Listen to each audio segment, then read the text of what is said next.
Assalamualaikum warahmatullahi wabarakatuh.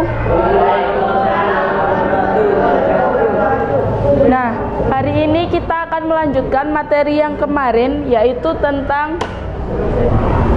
gerak benda dan makhluk hidup di lingkungan sekitar. Kemarin kita sudah membahas tentang gerak lurus. Gerak lurus kemarin dibedakan menjadi dua, yaitu GLB dan juga GLBB.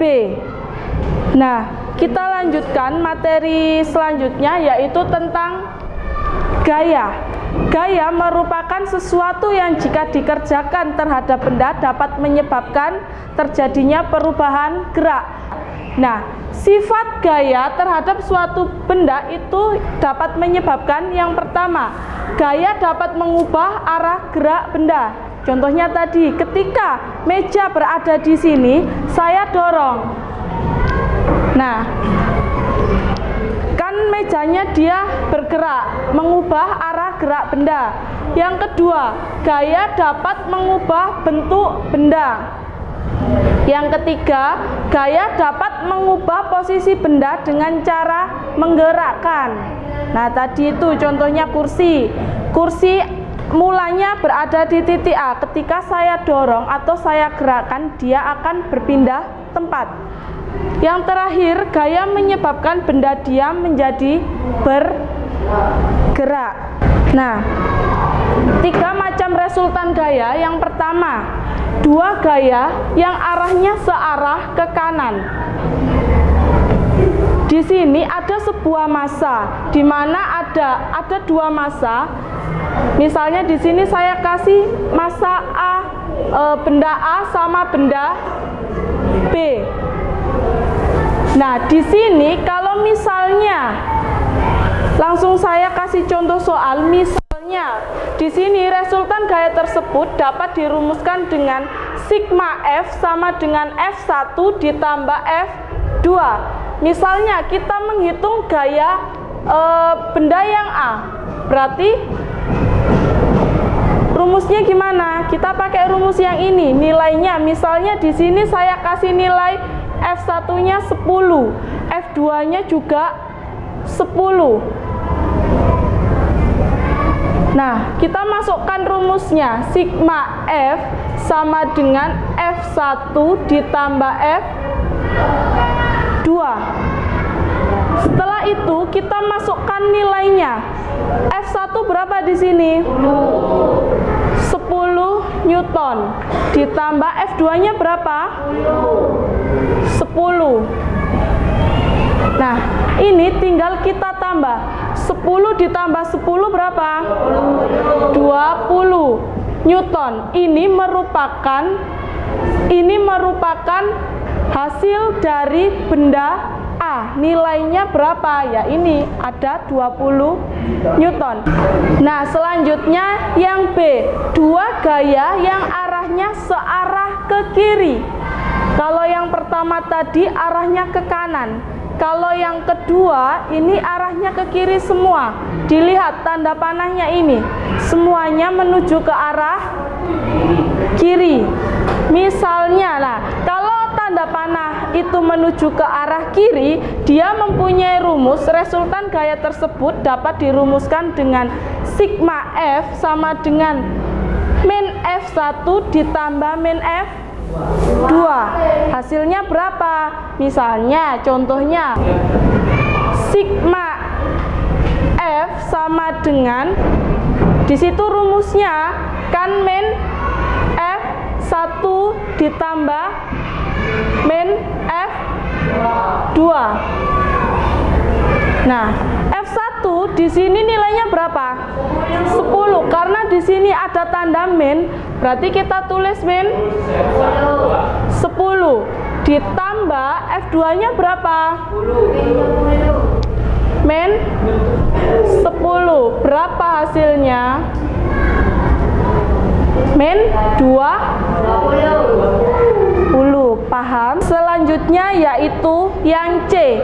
C merupakan 2 gaya yang saling berlawanan. Nah, di sini ada 2 tanda panah. Ada yang arahnya ke kanan, juga ada yang arahnya ke kiri. Begitupun juga ada benda A sama ada benda B. Di sini mempunyai rumus yaitu F sama dengan sigma F sama dengan F1 dikurangi F2. Misalnya benda A, F1-nya saya berikan nilai 50 Newton. F2-nya saya berikan nilai 20 Newton. Kita masukkan, F1-nya ada berapa? F1-nya 50 Newton. Dikurangi F2-nya berapa? 20 Newton. Berapa hasilnya 50 dikurangi 20?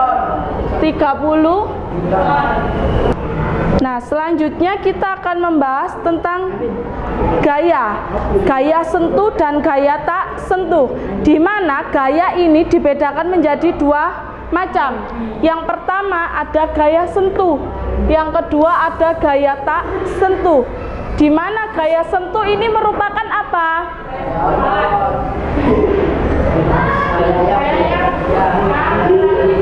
Ya, gaya yang bekerja melalui sentuhan. Nah, gaya sentuh ini dibedakan menjadi tiga macam. Ada gaya otot, gaya pegas, sama gaya gesek. Kalau gaya otot ini gaya yang ditimbulkan oleh koordinasi otot. Contohnya apa? Atlet angkat besi. Yang kedua gaya pegas. Apa itu gaya pegas? Ya, gaya yang diakibatkan oleh adanya dua benda yang saling bersentuhan.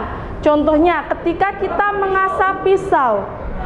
Mengasah pisau kan ada dua benda, pisau sama asahannya itu tadi. Ketika kita mengasah, nah ini merupakan contoh dari gaya pegas. Selanjutnya gaya gesek. Apa itu gaya gesek? Iya, gaya yang ditimbulkan atau dihasilkan oleh suatu benda yang sifatnya dia termasuk elastis. Contohnya ketika saya mana benang sama busurnya, ketika saya memanah kan benangnya tertarik, itu kan elastis. Nah, ini contoh dari gaya gesek. Selanjutnya gaya tak sentuh. Apa itu gaya tak sentuh? Gaya yang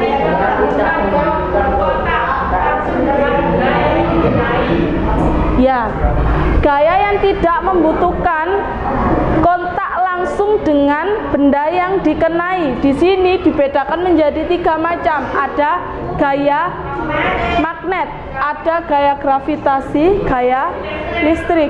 Kalau gaya magnet, contohnya mendekatkan ujung magnet dengan paku besi. Gaya gravitasi contohnya ketika buah mangga jatuh dari atas pohonnya. Selanjutnya gaya listrik. Contohnya apa?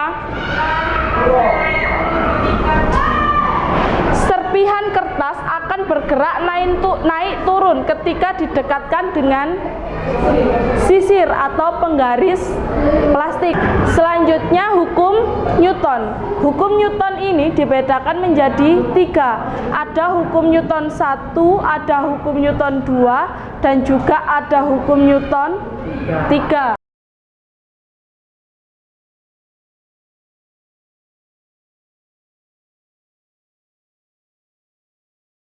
Untuk rumus hukum Newton, ada F sama dengan M kali A, ada M sama dengan F per A, ada A sama dengan F per M. Di mana keterangannya kalau F merupakan resultan gaya yang mempunyai satuan dia N ini Newton. Kalau M massa benda, satuannya kilogram.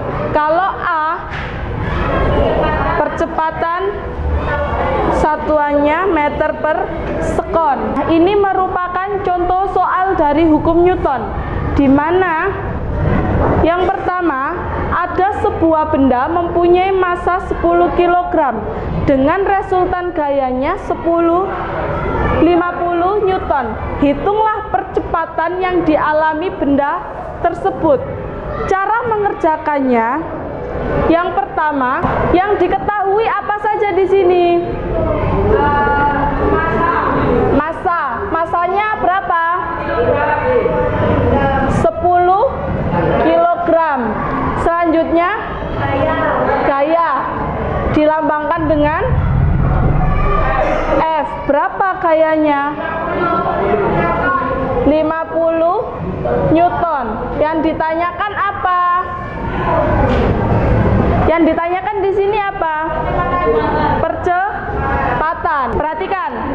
Kalau misalnya yang ditanyakan itu A, kalau yang ditanyakan itu A, berarti A-nya kita tutup. A-nya kita tulis selanjutnya. Ya. F per M. Kita masukkan. F-nya di sini berapa? 50 Newton. Masanya berapa?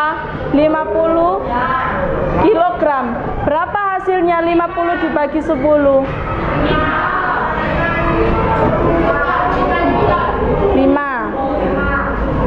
Dari sini paham? Dari sini ada yang ditanyakan? Kalau tidak ada, saya akhiri materi kita hari ini. Assalamualaikum warahmatullahi wabarakatuh.